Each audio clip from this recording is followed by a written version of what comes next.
We were young, pursuing the war. Bring were the ones that the teacher wouldn't call. We were still. Assalamualaikum warahmatullahi wabarakatuh. Kami dari kelas 11 MIPA 4, perkenalkan saya Fenita Indriani, absen 11. Saya Jihan Vera Nugrahaini, absen 18. Saya Naili Zatul Ma'wa, absen 22. Saya Nur Ainingsih, nomor absen 24. Di sini kami akan sedikit menjelaskan tentang materi klausa.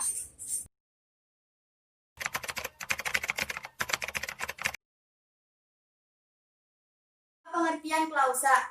Menurut Ramlan, klausa merupakan satuan gramatik yang terdiri atas subjek, predikat, objek, pelengkap, dan keterangan. Alwi mengatakan, klausa merupakan satuan sintaksis yang terdiri atas dua kata atau lebih dan mengandung unsur predikasi.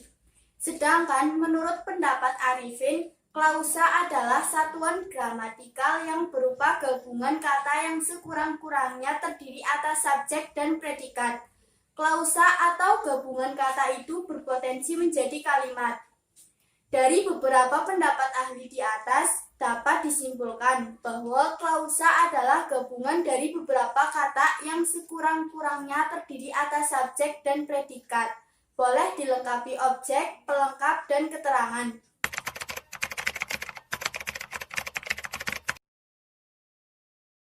Jenis-jenis klausa. Berdasarkan kelengkapan unsur internalnya, klausa dibagi menjadi dua, klausa lengkap dan klausa tak lengkap.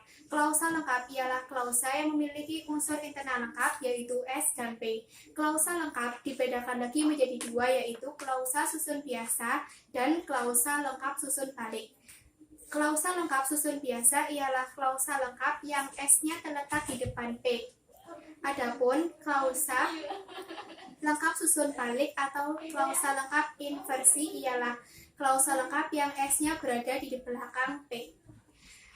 Klausa tak lengkap. Klausa tak lengkap disebut klausa buntung. Klausa tak lengkap merupakan klausa yang unsur internalnya tidak lengkap karena di dalamnya tidak terdapat unsur S dan hanya terdapat unsur P, baik disertai maupun tidak disertai unsur P, L, dan K. Berdasarkan keberadaan kata yang menegatifkan, klausa dibagi menjadi dua, klausa negatif dan klausa positif. Klausa negatif ialah klausa yang di dalamnya terdapat kata negatif yang menegasikan P. Menurut Ramlan, yang termasuk kata yang menegasikan P ialah tidak, tak, tiada, bukan, dan belum. Klausa positif. Klausa positif ialah klausa yang ditandai tidak adanya unsur negasi yang menegatifkan P.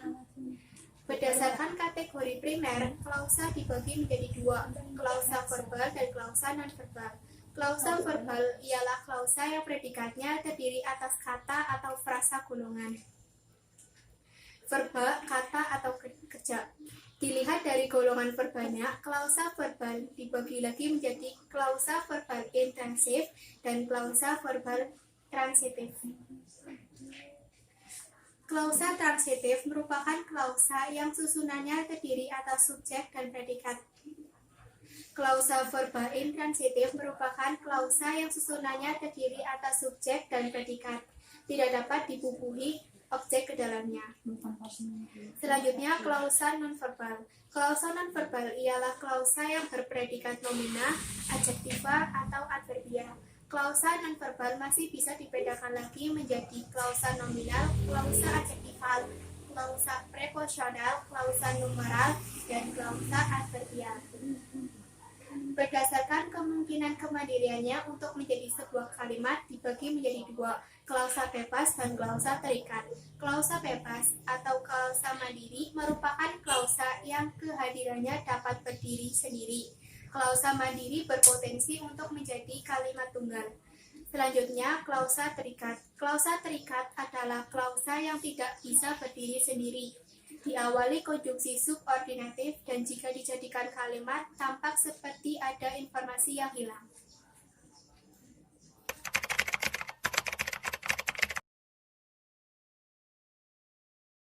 Contoh klausa berdasarkan kelengkapan unsur internalnya. Contoh klausanya, senang bertemu denganmu. Klausa tersebut masuk ke dalam jenis klausa tak lengkap karena di dalam klausa tersebut tidak terdapat subjek.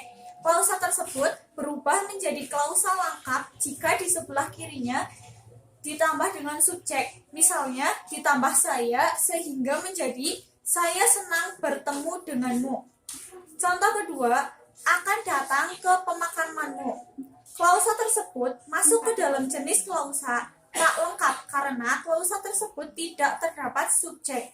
Klausa tersebut berubah menjadi klausa lengkap jika di sebelah kirinya ditambah subjek. Misalnya, ditambah kami, sehingga menjadi kami akan datang ke pemakamanmu. Klausa selanjutnya yaitu terlalu berbahaya. Klausa tersebut masuk ke dalam jenis klausa tak lengkap karena klausa tersebut tidak terdapat subjek. Klausa tersebut menjadi klausa lengkap jika di sebelah kirinya ditambah subjek. Misalnya ditambah itu, sehingga menjadi itu terlalu berbahaya.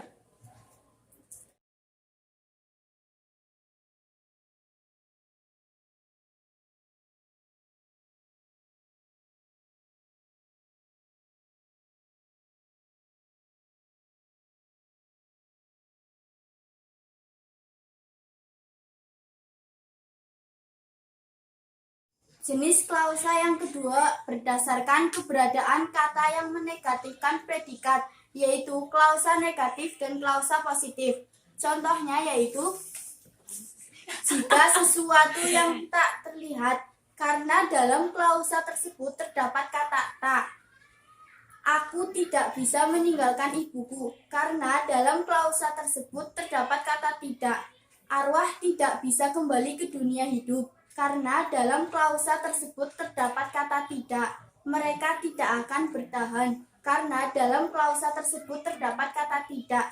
Klausa positif. Klausa positif yaitu klausa yang ditandai tidak adanya unsur negasi yang menegatifkan P. Contohnya, dia menyembah Tuhan yang salah.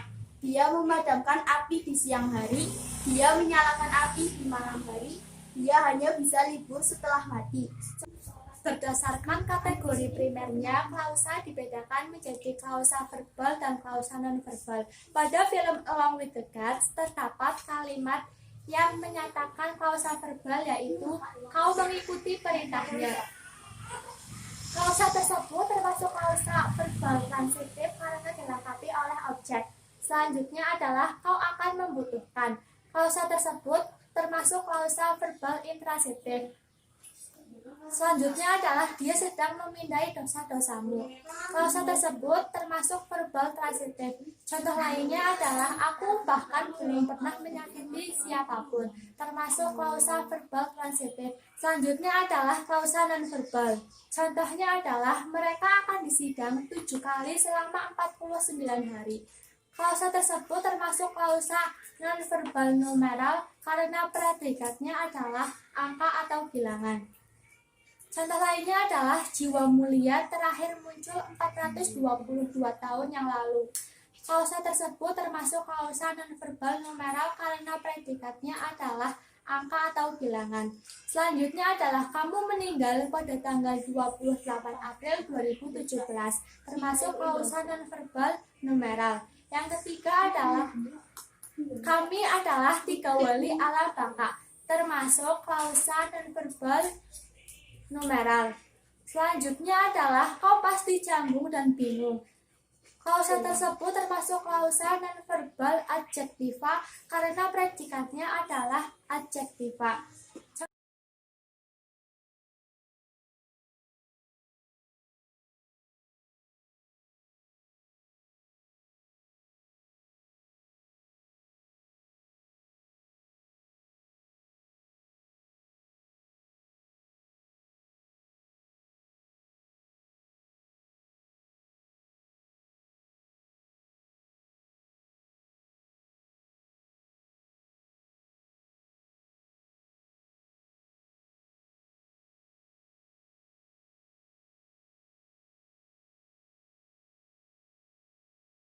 Berdasarkan kemungkinan kemandiriannya untuk menjadi sebuah kalimat dibagi menjadi 2, klausa bebas dan klausa terikat.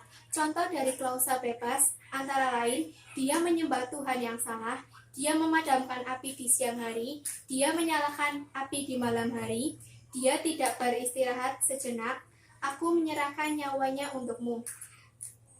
Kalimat-kalimat di atas dikatakan sebagai klausa bebas karena klausa tersebut jika diberi tanda intonasi titik bisa berdiri sendiri menjadi sebuah kalimat.